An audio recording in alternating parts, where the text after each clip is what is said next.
আটাইতকৈ ডাঙৰ খবৰ আপুনি বাৰু সৰকাৰি ঘৰ এই মুহূৰ্তলৈকে লাভ কৰা নাই নেকি আপোনাৰ ঘৰটো পকি ঘৰ নহয় নেকি তেনেহলে এতিয়া আৰু চিন্তাৰ কাৰণ নাই অসমৰ প্ৰতিজন মানুহৰে ঘৰ পকি হ'ব অসমত কোটো জুপুৰি ঘৰ নাথাকিব অসমত কোটো কেঁচা ঘৰ নাথাকিব অসমৰ আটাইবোৰ মানুহৰে ঘৰ পকি ঘৰ হ'ব যদিহে আপোনাৰ পকি ঘৰ নাই যদি আপুনি সৰকাৰি ঘৰ লাভ কৰা নাই তেনেহলে এই খবৰ আপোনাৰ বাবে কেৱল মাত্ৰ এখন ফটো তুলি মন দি শুনিব কেৱল মাত্ৰ এখন ফটো তুলি আৰু আধাৰ নম্বৰ সংযোগ কৰিলে পাব আপুনি সৰকাৰি ঘৰ পুনৰবাৰ কৈছো কেৱল মাত্ৰ এখন ফটো আৰু আধাৰ নম্বৰ সংযোগ কৰিলে আপুনি লাভ কৰিব একোটাকৈ সৰকাৰি ঘৰ এই মুহূৰ্তৰে ডাঙৰ খবৰ লৈছো এখন ফটো তুলি আধাৰ নম্বৰ সংযোগ কৰিলে পাব সৰকাৰি ঘৰ এই বৃহৎ ঘোষণা কৰিছে মোদী চৰকাৰে অসমত নাথাকিব এটাও জুপুৰি ঘৰ অসমৰ কোনো প্ৰান্ততে এটাও জুপুৰি ঘৰ নাথাকিব এটাও কেঁচা ঘৰ নাথাকিব সকলো মানুহৰে ঘৰ পকা হ'ব পকি ঘৰ হ'ব সকলো মানুহৰে অসমৰ প্ৰত্যেকজন লোকৰে ঘৰ পকি হ'ব অসমত কোনো ধৰণৰ আৰু কেঁচা ঘৰ নাথাকিব ৰাজ্যৰ লাখ লাখ লোকলৈ এই ভাল খবৰ যিসকলে সৰকাৰি ঘৰ পোৱা নাই তেওঁলোকৰ বাবে এই মুহূৰ্তত এই খবৰ আপুনি সৰকাৰি ঘৰ পোৱা নাই নেকি আপুনি সৰকাৰি ঘৰ লাভ কৰা নাই নেকি তেনেহলে এতিয়া আৰু চিন্তাৰ কোনো কাৰণ নাই হাজু হক সৰকাৰি ঘৰ লবলৈ সকলো দৰিদ্ৰ লোকে লাভ কৰিব একোটাকৈ সৰকাৰি ঘৰ প্ৰতিজন দৰিদ্ৰ লোকে লাভ কৰিব সৰকাৰি ঘৰ পাবলৈ এতিয়া আৰু সহজ হৈ পৰিব দুচকীয়া বাহন যদি আপোনাৰ ঘৰত আছে তেতিয়াও আপুনি সৰকাৰি ঘৰ লাভ কৰিব পূৰ্বতে বাহন থাকিলে সৰকাৰি ঘৰ পোৱা নাছিল এতিয়া দুচকীয়া বাহন থাকিলেও সৰকাৰি ঘৰ পাব অসমৰ লাখ লাখ জনতাক এই ভাল খবৰ দিছে কেন্দ্ৰীয় মন্ত্ৰী শিৱৰাজ সিং চৌহানে হেহতিয়াকৈ 50,000 হিতাধিকাৰীয়ে লাভ কৰিলে সৰকাৰি ঘৰ এতিয়ালৈকে অসমত 20 লাখতকৈও অধিক লোকে লাভ কৰিছে সৰকাৰি ঘৰ এখন ফটো তুলি আধাৰ নম্বৰ সংযোগ কৰিলে আপুনি লাভ কৰিব সৰকাৰি ঘৰ অসমত এটাও জুপুৰি ঘৰ নাথাকিব প্ৰত্যেকজন মানুহৰে ঘৰ পকি হ'ব এটাও জুপুৰি ঘৰ নাথাকিব এটাও কেঁচা ঘৰ নাথাকিব অসমৰ প্ৰতিজন মানুহৰ ঘৰ পকি ঘৰ হ'বলৈ গৈ আছে কেনেদৰে আপুনি পকি ঘৰ লাভ কৰিব হেয়া ইতিমধ্যে আমি উল্লেখ কৰিছো যে আপুনি যদি দুচকীয়া বাহন আছে আপোনাৰ ঘৰত তেনেহলে তেতিয়াও আপুনি পকি ঘৰ লাভ কৰিব অৰ্থাৎ সৰকাৰি ঘৰ লাভ কৰিব আপোনাৰ যদি মাহিলী উপাৰ্জন 15,000 টকা তেতিয়াও আপুনি সৰকাৰি ঘৰ লাভ কৰিব আপোনাৰ যদি 5 একৰ মাটি আছে তেতিয়াও আপুনি সৰকাৰি ঘৰ লাভ কৰিব হাজু হৈ আছে 3 কোটি সৰকাৰি ঘৰ আপোনাৰ এখন মাত্ৰ ফটো আৰু আধাৰ কাৰ্ড থাকিলে আপুনি সৰকাৰি ঘৰ লাভ কৰিব আপোনাৰ আধাৰ কাৰ্ডৰ নম্বৰটো সাবমিট কৰি প্ৰধানমন্ত্ৰী আৱাস যোজনাৰ পৰ্টেলত গৈ আবেদন কৰক ইয়াৰ পিছত আপুনি আপোনাৰ ফটো আপলোড কৰক সকলো তথ্য পাতি সাবমিট কৰক আৰু ইয়াৰ পিছতে আপুনি লাভ কৰিব সৰকাৰি ঘৰ একোটাকৈ সৰকাৰি ঘৰ আপুনি লাভ কৰিব অসমৰ লাখ লাখ জনতাক এই ভাল খবৰ দিছে কেন্দ্ৰীয় মন্ত্ৰী শিৱৰাজ সিং চৌহানে হেহতিয়াকৈ 50,000 হিতাধিকাৰীয়ে লাভ কৰিছে নতুনকৈ সৰকাৰি ঘৰ আৰু এতিয়ালৈকে সমগ্ৰ অসমতে 20 লাখতকৈ অধিক লোকে লাভ কৰিছে সৰকাৰি ঘৰ আনহাতে ৰাজ্যৰ মুখ্যমন্ত্ৰী ডক্টৰ হিমন্ত বিশ্ব শৰ্মাৰ ফালৰ পৰা ঘোষণা কৰা হৈছে যে অসমত এটাও সৰকাৰি ঘৰ সকলোৰে ঘৰ সৰকাৰি ঘৰ লাভ কৰিব সকলো মানুহে এটাও কেঁচা ঘৰ নাথাকিব এটাও জুপুৰি ঘৰ নাথাকিব সেই স্পষ্ট ৰূপত ঘোষণা কৰিছে ৰাজ্যৰ মুখ্যমন্ত্ৰী ডক্টৰ হিমন্ত বিশ্ব শৰ্মাই অসমৰ প্ৰতিজন লোকৰে ঘৰ পকি ঘৰ হ'ব বুলি ঘোষণা কৰিছে হিমন্ত বিশ্ব শৰ্মাই আপুনি যদিহে এতিয়াও সৰকাৰি ঘৰ পোৱা নাই আপুনি যদিহে এতিয়াও প্ৰধানমন্ত্ৰী আৱাস যোজনাৰ ঘৰ পোৱা নাই তেনেহলে পলম নকৰিব এখন মাত্ৰ আপোনাৰ ফটো আৰু আধাৰ নম্বৰ সংযোগ কৰক তাৰ পিছতে আপুনি সৰকাৰি ঘৰ লাভ কৰিব যিসকলে সৰকাৰি ঘৰ লাভ কৰা নাই তেওঁলোকৰ বাবে এই মুহূৰ্তত অত্যন্ত জৰুৰী খবৰ সকলো দৰিদ্ৰ লোকে লাভ কৰিব সৰকাৰি ঘৰ অসমত নোহোৱা হ'ব এটাও কেঁচা ঘৰ সৰকাৰি ঘৰ সকলোৱে লাভ কৰিব এতিয়া আৰু সহজ হৈ পৰিব চৰকাৰী ঘৰ লাভ কৰাটো মাত্ৰ এখন ফটো তুলি আধাৰ নম্বৰ সংযোগ কৰিলে আপুনি চৰকাৰী ঘৰ লাভ কৰিব। আমি ইতিমধ্যে উল্লেখ কৰিছো যে শেহতীয়াকৈ 50,000 হিতাধিকাৰীয়ে চৰকাৰী ঘৰ লাভ কৰিছে আৰু এতিয়ালৈকে অসমত 20 লাখতকৈ অধিক লোকে চৰকাৰী ঘৰ লাভ কৰিবলৈ সক্ষম হৈছে।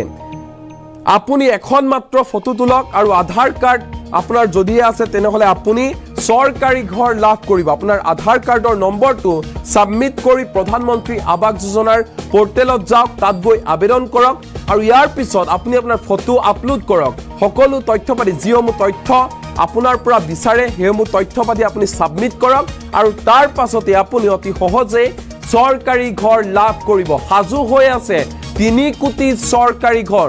দেশৰ আৰু 3 কোটি জনতাই চৰকাৰী ঘৰ লাভ কৰিব।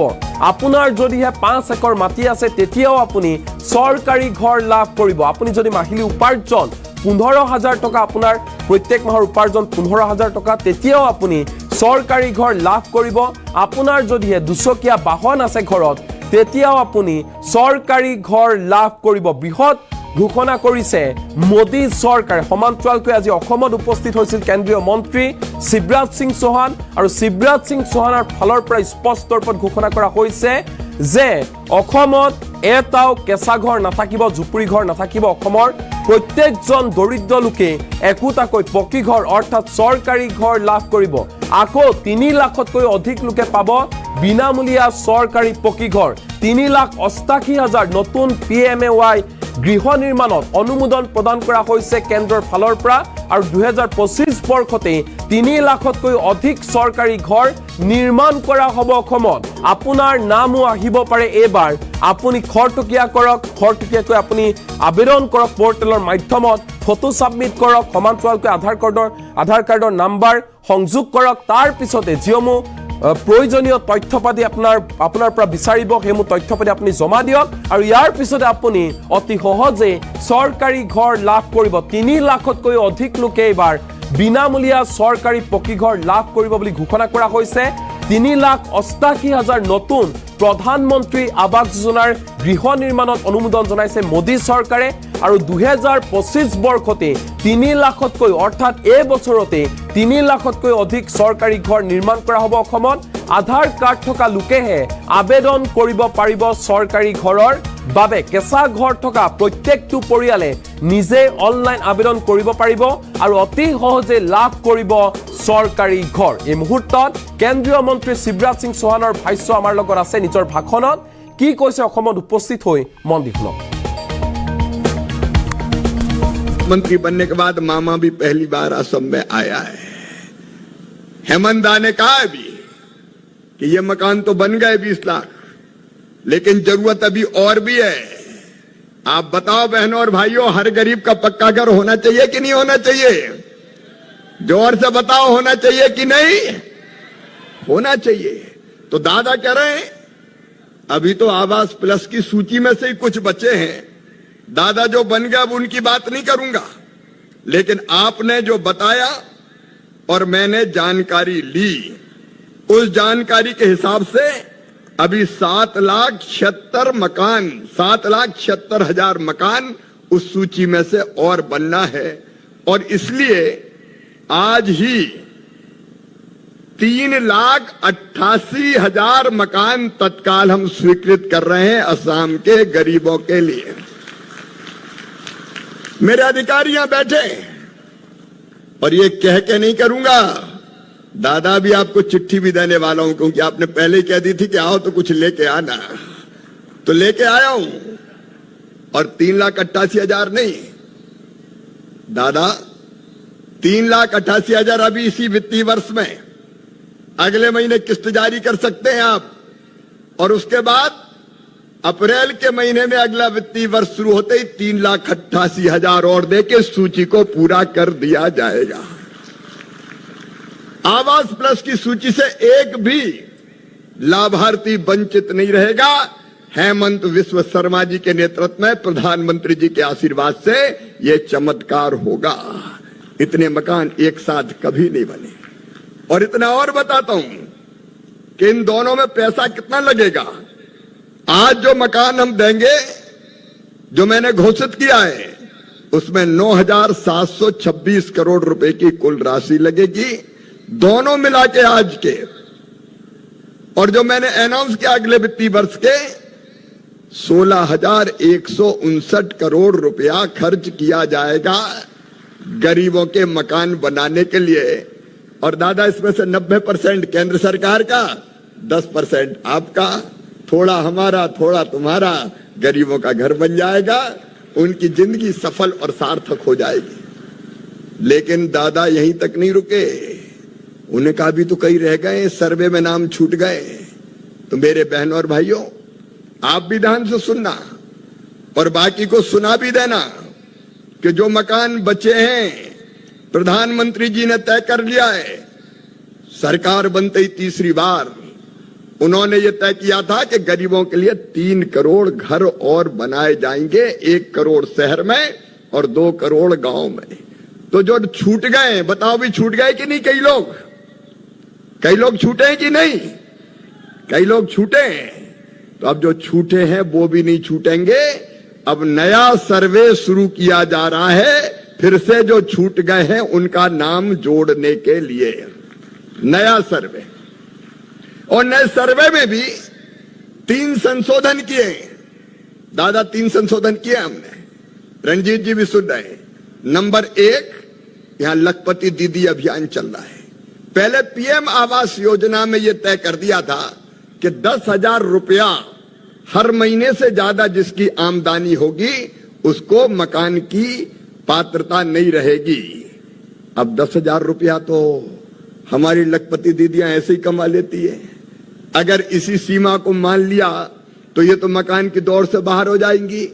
और इसलिए तय किया कि 10,000 नहीं, 15,000 रुपए तक भी हर महीना कमाए तो भी मकान उनको दिए जाएंगे, सर्वे में उनका नाम जोड़ा जाएगा। एक बात और थी पुराने सर्वे में कि अगर किसी के पास मोटरसाइकिल 2 व्हीलर अगर है तो उसको मकान नहीं दिया जाएगा। अब 2 व्हीलर तो हर एक के पास है। गरीब भी मजदूरी करने जाता है तो आजकल तो मोटरसाइकिल पर बैठ के ही जाता है, तो 2 व्हीलर में तो कई बाहर हो जाएंगे। और इसलिए हमने फैसला किया है कि 2 व्हीलर जिसके पास होंगे उसको भी मकान दिया जाएगा। और तीसरी चीज, और छोटे छोटे किसानों ने क्या, उनका क्या दोष है? 2.5 एकड़ तक सिंचित जमीन वाले और 5 एकड़ तक अनएरिगेटेड असिंचित जमीन वाले जो किसान हैं उनको भी घर दिए जाएंगे ताकि छोटे छोटे किसानों को भी घर मिल सके। अब ये 3 शर्तें और हटा के अब हम सर्वे करेंगे। लेकिन दादा सही सही बोलते हैं, कोई चीज छुपाते नहीं है। उन्होंने कहा कि कई बार नीचे जो सर्वे करने टीम जाती है वो ही गड़बड़ कर देती है। अब ये गड़बड़ बिल्कुल निर्मूल होनी चाहिए और उसके लिए 2 काम हम कर रहे हैं। एक तो सर्वे करता है अमला, मतलब रेवेन्यू का हो, पंचायत ग्रामीण विकास का हो, लेकिन अब हितग्राही जिसके पास घर नहीं है, कच्चा घर है, वो खुद भी सर्वे कर सकता है। मेरी बात सुनी कि नहीं आपने? खुद भी सर्वे कर सकता है। नहीं, कई के नाम छोड़ देते हैं। कई तरह के परिवर्तन हमने किए थे, जैसे टीन की पहले छत होती थी तो कहते थे इसको मकान नहीं मिलेगा तो पक्का है, वो भी अब कच्चे की श्रेणी में है, उसमें भी कई मकान मिले। लेकिन मैं सर्वे की बात कर रहा था। आपके पास मोबाइल होना चाहिए, आधार नंबर होना चाहिए, उस आधार नंबर को लॉगिन कीजिए और अपना फोटो खींच लीजिए, अपडेट कर दीजिए। वो पूरा का पूरा जो ऐप है उसमें जानकारी का जो कॉलम है वो खुल जाएगा और उसको आप भर दीजिए। मतलब मेरी आमदनी 15,000 रुपए से ज्यादा नहीं है, जो भी शर्तें हैं उनको आप खुद भर दीजिए तो आपका सर्वे की सूची में नाम आ जाएगा, कोई का नाम नहीं छूटेगा।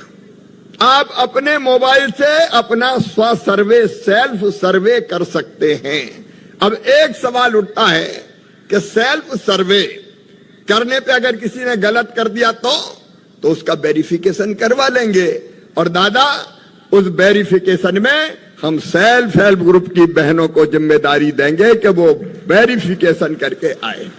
कि कोई जानकारी गलत तो नहीं है, विभाग अपनी तसल्ली कर लेगा, लेकिन बहनें भी जाएंगी, क्योंकि मेरा विश्वास है कि बहन कभी गलत काम नहीं करती, जो सच होता है उसी को सच बताती है।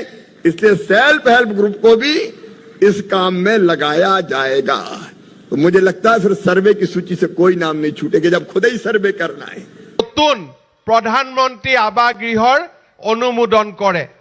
মই আজি মন্ত্ৰী ডাঙৰীয়াক ক'ব খোজো যে हमारे प्रदेश में आपने अब तक हमें 20,91,887 प्रधानमंत्री आवास गृह का स्वीकृति दिए थे और हमने 19,57,777 गृह का अभी तक काम कंप्लीट किया हूं और थोड़ी ही आवास हमारे करने में बाकी है।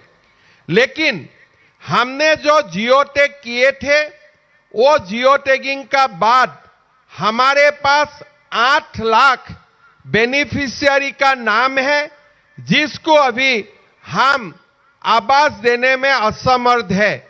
लेकिन थोड़ी ही दिन पहले आपने 1,71,000 नया आवास का स्वीकृति दिए थे और लगभग और आगे जाके अगर मुझे 6 लाख घर मिल जाता हूं तो पहला चरण में जितना आवास का जियो टैगिंग हुए थे সকলোৱে একোটাকৈ ঘৰ পাই যাব। অৰ্থাৎ আজি আমাৰ অসমৰ কাৰণে আৰু যদি আমি 6 লাখ ঘৰ পাওঁ তেতিয়াহলে যিসকলে জিও ট্যাগিং কৰি থৈ দিছিলে সকলোৱে ঘৰ পাবলৈ সক্ষম হ'ব। मैं शिवराज सिंह चौहान जी आज हमारे बीच में उपस्थित है। मैं असम वासियों का ओर से आपको यही निवेदन